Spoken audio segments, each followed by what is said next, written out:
At dahil super trending nga itong fruit soda drinks na ito, series natin, ay napa-order tuloy ako para ibenta din ito. So, dati na ako nagbebenta ng milk tea, burger, fries, egg sandwich, at iba pa. So, naisipan ko na idagdag ito sa ating munting negosyo. So, hindi na nga ako masyadong nakakapag-upload ng ating videos. Well, ngayon, sisimulan ko na ulit na mag-upload para sa inyo, mga kasari. Ayan. So, bumili na nga ako at nag-order ako kasi nakikita ko sa mga, meron siya sa mga TikTok shop or sa mga Shopee, Lazada, ng mga ganitong pwedeng orderin. Ayan. So, in-order ko at ngayon ay sisimulan natin gawin. So, itatry natin itong iba't ibang flavor. So, tatlo muna yung kinuha kong flavors. At ito ay blueberry, ayan, lychee at saka strawberry.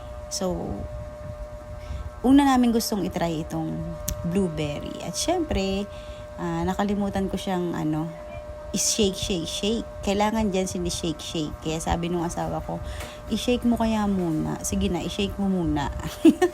Kaya yan, sinake ko naman ang ating blueberry flavor. At yun nga, nakita ko yung pagkakaiba ng shinake at hindi. So, ito medyo malapot. Malapot siya, mga kasari.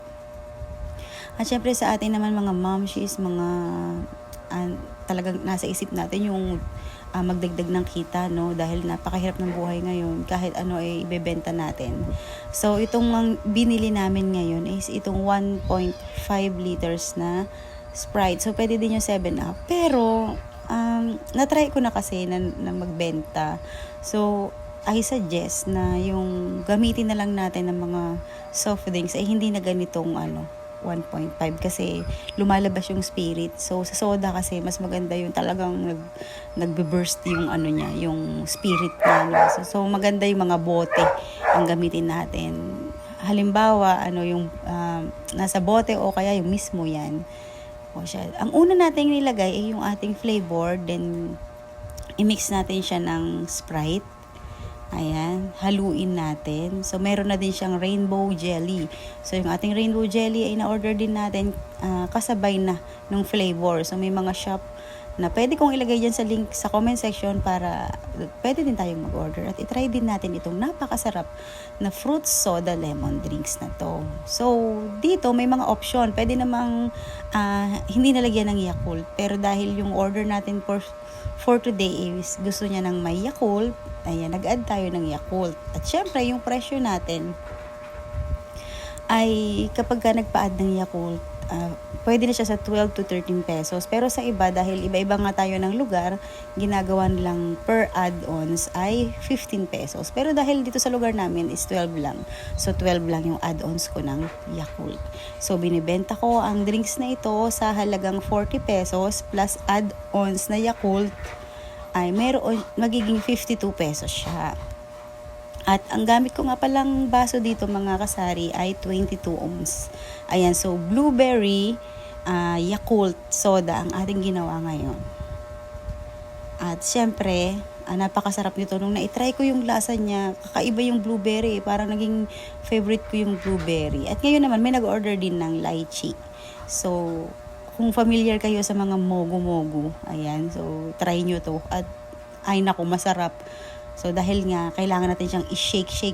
I-shake muna bago natin siya isalin dun sa ating jigger o dun sa cup na pwede tayo. So, 30 ml yung ating ginagamit dito. Pero, kung natatabangan, pwede din tayong mag-add ng kahit another 10 ml. So, 40 ml sa jigger natin or sa cup natin para lasang-lasa yung lychee. Pero sa mga 16 ounce, later mag-upload ako ng video ng mga saktong sukat sa 12 ounce, 16 ounce at saka 22 ounce. Sa ngayon, 22 ounce pa lang itong ginagawa natin na soda drink. So, hinalo ko nga siya sa Sprite din, haluin. Tsaka natin siya lagyan ng Sprite. Pwede din lagyan ng yellow muna. O, depende na sa inyo. Kanya-kanya na lang tayo ng procedure. Ayan, so, kailangan natin siyang lagyan ng maraming yelo. Alam niyo po kung bakit? Bukod sa alam niyo naman sa mga ganitong pagtitinda, even sa mga fast food, no, na kailangan talaga ng may yelo, bukod sa para hindi ka malugis, is para malamig naman yung ating binibenta para refreshing siya. So, add natin siya ng maraming yelo dahil napansin ko pag konti lang yung yelo, hindi siya ganun kasarap. So, kailangan talaga malamig na malamig tong ating drinks na to. At yan na yung finished product natin. At pwede na nating inumin. So, ayan na, ano na siya. Yung spirito niya nakikita nyo. Kaya, yung mga tips na binigay ko sa inyo kanina na pwede na sa bote, yun na lang ilagay natin. At see you again sa mga susunod nating mga videos. Ilalagay natin yung costing at iba pa. Sa ngayon, nag-try pa lang kami nito. At so far, mabenta naman siya sa mga tindahan dahil kahit na medyo tag-ulan na, pero mainit pa din talaga ang panahon. So, God bless mga suki. See you sa mga susunod nating videos. Ayan, at sarap na sarap nga yung ating una nag-try ang aking mister. Ayan. God bless!